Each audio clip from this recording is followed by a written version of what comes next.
सकते हैं, ये हमारी बच्चियों को बताया जा रहा है और हमसे कहा जा रहा है सब्र करो। लोग कहते हैं कि असदुद्दीन अवैसी साहब इतना कड़वा क्यों बोलते हैं? वो इसलिए बोलते हैं कि तुम्हारी तकलीफ अगर किसी ने समझी है, किसी ने जाना है, तो वो बैरिस्टर असदुद्दीन अवैसी साहब। इसीलिए पिछले कितने सालों से लोग इन्हें कहते हैं कि आप जाते हैं तो भड़काऊ भाषण करते हैं, आप जाते हैं तो आपकी जबान इतनी तीखी क्यों होती है? असद साहब उन्हें बस एक ही बात कहते हैं, तुम्हारे सोच के सांचे में ढल नहीं सकता, जबान काट लो, ये लहजा बदल नहीं सकता। तुम्हारी सोच के सांचे में ढल नहीं सकता, जबान काट लो, ये लहजा बदल नहीं सकता। मुझे भी क्या मोम का पुतला समझ रहे हो क्या? तुम्हारी लौ से ये लोहा पिघल नहीं सकता।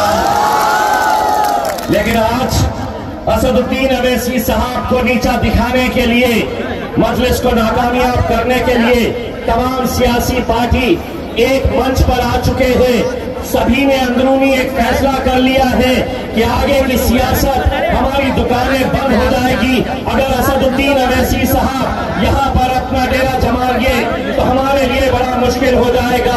तो वो लोग आपस में ये सोच रहे कि हम में से कोई भी हारे, कोई भी जीते चलेगा, लेकिन असदुद्दीन अवैसी साहब ने जीतना नहीं चाहिए, मजलिस ने सीमांचल के अंदर जीतना नहीं चाहिए। अरे बेवकूफों, तुम्हें समझ में नहीं आता है, तुम्हारी साजिशें चल रही होगी, लेकिन आवाम तो मेरे कायद बैरिस्टर असदुद्दीन अवैसी साहब के साथ जुड़ चुकी है, पूरी ताकत के साथ जुड़ चुकी है।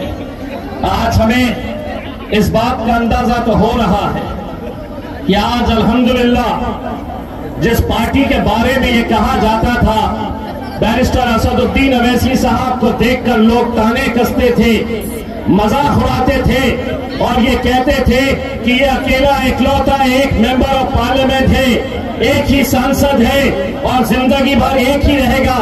लेकिन अल्हम्दुलिल्लाह 2019 से 2024 में जब असदुद्दीन अवैसी साहब पार्लियामेंट गए तो उन 5 सालों के अंदर अकेले असदुद्दीन अवैसी साहब नहीं थे, उनका भाई इम्तियाज जलील भी वहां पर जाकर बैठा। और जब गए वहां पर तो उन्हें ऐसा लग रहा था कि बोलना, असद भाई के बोलने से वो इतने परेशान थे, इतने तकलीफ में थे। और जब हमने बोलना शुरू करा तो उन्हें इतनी ज्यादा तकलीफ हुई, बोले ये तो बोलते ही थे, दूसरा भी आया है तो बहुत ज्यादा बोल रहा है। और हुआ ये कि 2024 के अंदर ये तमाम सियासी पार्टियां एक साथ मिलकर आ गई, भाजपा आ गई, शिवसेना आ गई, एनसीपी आ गई और पूरों ने मिलकर एक साजिश रची। कांग्रेस भी उसके साथ शामिल हो गई और उन्होंने उस साजिश के जरिए मुझे हरा दिए। लेकिन हराने के बावजूद भी मैं एक बात कहना चाहता हूं, अगर आप ये समझ रहे थे कि हमने एक इलेक्शन हारा है, कभी महाराष्ट्र आके देखो हमारे जलवे कैसे है, तुम्हें पता चल जाएगा। एक जलवा तो हमने पहले भी दिखा चुके थे, जब हमारे नबी करीम सल्लल्लाहु अलैहि वसल्लम के खिलाफ गुस्ताखी की, लोग हमको गालियां दे रहे थे, हमने सुना, पार्टी को गालियां दे रहे थे, हमने सुना। लेकिन जब हद ये हो गई कि हमारे नबी करीम सल्लल्लाहु अलैहि वसल्लम के खिलाफ किसी ने गुस्ताखी की तो हम इंतजार करते रहे सत्ताधारी विरोधी पक्ष के वो मुसलमान नेताओं के जिन्होंने सिर्फ अपनी कुर्सी की खातिर खामोशी इख्तियार कर लिए थे। जब वो खामोश रहे, हम इंतजार करते रहे कि कोई कुछ नहीं बोल रहा, तो हमने उनको अब ये बताया कि जिसकी वजह से हमारा वजूद है, हमारी शिनाख्त है, हमारी पहचान है, हमारी जान जिनके लिए निछावर है, अगर उनके खिलाफ गुस्ताखी करेंगे तो हम सड़क के ऊपर आएंगे।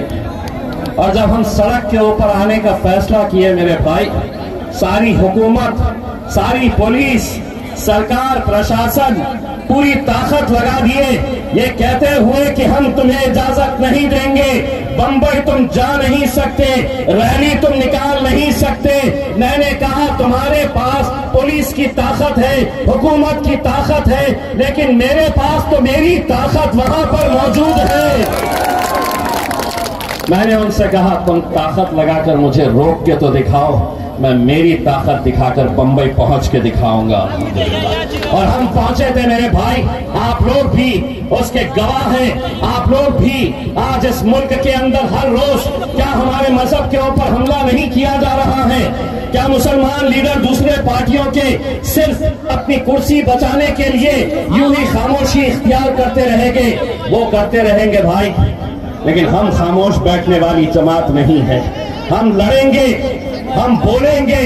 हमें लड़ने को अगर किसी ने सिखाया है इस मुल्क के अंदर, नौजवानों को अगर किसी ने कोई सीख दिया है तो वो मेरे गायब बैरिस्टर असदुद्दीन अवैसी साहब ने बताया है कि इस मुल्क में जीना है तो सीना चौड़ा करके और सर ऊंचा करके चलना सीखो मेरे भाई। बहुत सारी रुकावटें, बहुत सारी आजमाइशें तुम्हारी होने वाली है आने वाले वक्त के अंदर।